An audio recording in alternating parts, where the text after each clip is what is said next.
5000 साल पहले। जरा सोचिए, एक ऐसी सभ्यता थी जिसने दुनिया के सबसे बेहतरीन और उन्नत शहर बनाए। उनकी तकनीक, उनकी सोच अपने समय से बहुत बहुत आगे थी। आज के पाकिस्तान और पश्चिमी भारत के एक बहुत बड़े हिस्से में फैले उनके शहर मानव इतिहास का एक जीता जागता चमत्कार थे। सब कुछ बिल्कुल परफेक्ट चल रहा था, लेकिन फिर एक दिन वो पूरी की पूरी सभ्यता जैसे हवा में गायब हो गई। पीछे छूटे तो सिर्फ वीरान खंडर और कुछ बेहद गहरे रहस्य। आखिर ऐसा क्या हुआ था उन लोगों के साथ? वो गए तो गए कहाँ?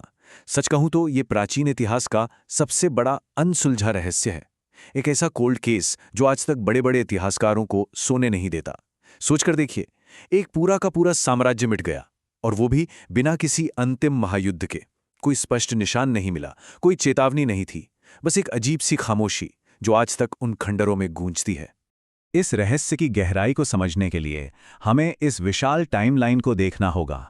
ये सभ्यता कोई रातों रात खड़ा हुआ ढांचा बिल्कुल नहीं थी। इसका पैमाना इतना बड़ा था कि ये मिस्र और मेसोपोटामिया की महान सभ्यताओं को भी सीधी टक्कर देती थी। 3300 ईसा पूर्व के प्रारंभिक चरण से शुरू होकर ये 2600 ईसा पूर्व तक अपने सबसे शक्तिशाली और परिपक्व चरण में पहुंच गई थी। और फिर 1900 ईसा पूर्व आते आते अचानक इसका पतन शुरू हो गया। ऐसा क्यों हुआ? जिस बात ने दुनिया भर के पुरातत्वविदों को सबसे ज्यादा हैरान किया, वो इन शहरों का आकार नहीं था, वो थी इनकी तकनीक। इनकी सड़कें एक परफेक्ट ग्रिड सिस्टम पर बनी थीं। हर घर में एक पक्का आंगन और अपना खुद का बाथरूम था। इनकी ड्रेनेज प्रणाली यानी जल निकासी व्यवस्था इतनी कमाल की थी कि सदियों बाद तक दुनिया में कहीं और वैसी व्यवस्था देखने को नहीं मिली। और लोथल का वो पहला मानव निर्मित बंदरगाह, वो इनकी इंजीनियरिंग का एक ऐसा अद्भुत नमूना है जिसने उस समय व्यापार के सारे नियम ही बदल कर रख दिए थे। इतनी उन्नत तकनीक, लेकिन फिर भी वो खुद को बचा नहीं सके।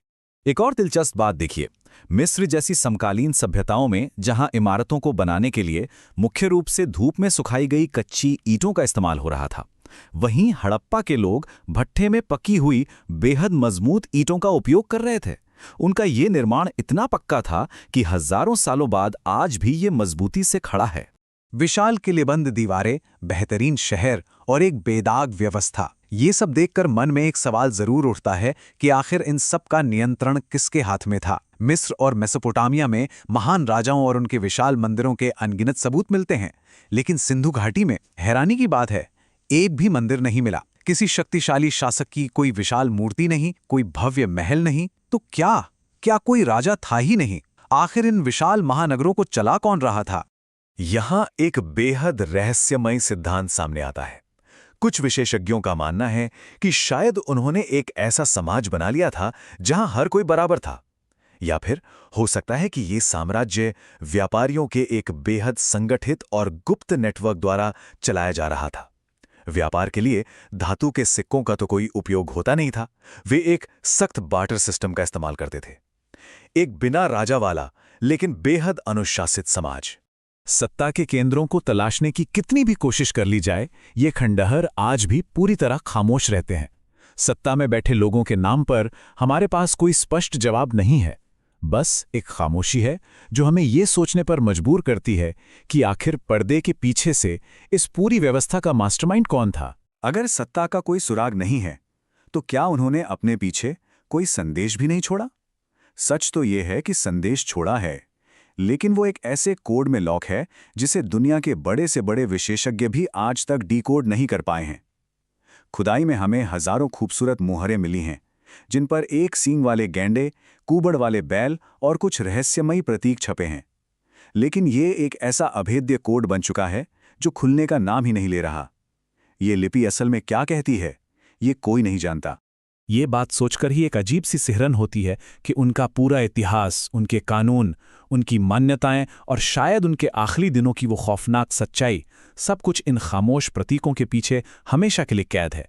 वो हमें कुछ बताना जरूर चाहते थे, लेकिन हम उनकी भाषा ही नहीं समझ सकते। 1800 ईसा पूर्व के आसपास एक बेहद खौफनाक दौर शुरू हुआ। बिना किसी स्पष्ट कारण के ये उन्नत शहर धीरे धीरे खाली होने लगे और एक पूरी की पूरी सभ्यता मौत की नींद सोने लगी। इनके पतन को लेकर दो प्रमुख सिद्धांत सामने आते हैं। पहला, एक भयानक बाहरी आक्रमण। क्या आर्यों जैसी जनजातियों ने उन पर हमला कर दिया था? हालांकि यह सिद्धांत काफी विवादित है, क्योंकि किसी बड़े या सामूहिक युद्ध के कोई ठोस सबूत कभी नहीं मिले। फिर आता है दूसरा सिद्धांत, प्रकृति का भयंकर प्रकोप। क्या पृथ्वी ने ही अपने सबसे उन्नत बच्चों को मिटा दिया? बात की कई संस्कृतियों में भी हमें सिंधु घाटी सभ्यता के तत्व देखने को मिलते हैं। इससे एक बात तो स्पष्ट हो जाती है कि ये सभ्यता अचानक हुए किसी हिंसक हमले से रातों रात खत्म नहीं हुई थी, बल्कि ये एक बहुत ही धीमा, दर्दनाक और खौफनाक पतन था। एक ऐसा पतन जहां लोगों ने बिल्कुल बेबस होकर अपनी ही बनाई दुनिया को अपनी आंखों के सामने उजड़ते हुए देखा। विनाश का एक भयानक डोमिनो इफेक्ट था। टेक्टोनिक प्लेट्स खिसकने लगीं, जिससे बड़े भूकंप आए। जीवनदायिनी नदियां या तो पूरी तरह सूख गईं या उन्होंने अपना रास्ता ही बदल लिया। बारिश का पैटर्न बुरी तरह बिगड़ गया और खेती वाले इलाकों में भयानक बाढ़ आ गई। सोचिए, खाने की कमी, पानी का संकट और टूटता हुआ व्यापार। प्राचीन दुनिया के सबसे महान शहरों का दम घुटने लगा था।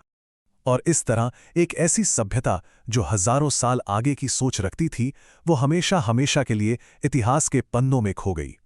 आज भी जब हवा उन प्राचीन खंडरों से होकर गुजरती है, तो बस एक ही सवाल गूंजता है, क्या सच में प्रकृति ने उन्हें खत्म कर दिया था, या वे अपना सब कुछ पीछे छोड़कर बस चुपचाप अंधेरे में कहीं दूर चले गए? एक ऐसा रहस्य जो शायद कभी नहीं सुलझेगा।